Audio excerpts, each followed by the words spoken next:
All right, third grade.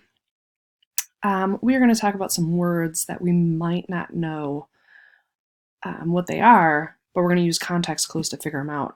So if you take a look at this word right here, that word is harsh. What does this word mean?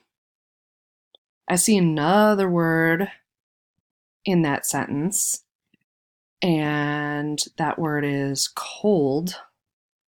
That's going to be a context clue to help me figure out what harsh might mean. So in the sentence, harsh means extremely cold. That makes sense because this text tells about animals that live in the Arctic, places where the winters are extremely or very cold. So I'm going to have you look at another word, and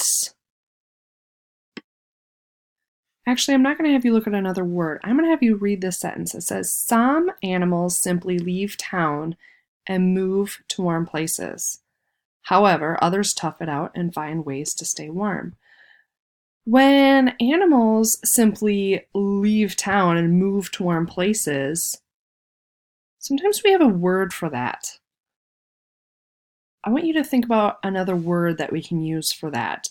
Ducks do it, geese do it, even monarch butterflies do it. I want you to think of that word. And I'm going to have you put that word down in the discussion and see if other classmates agree with you.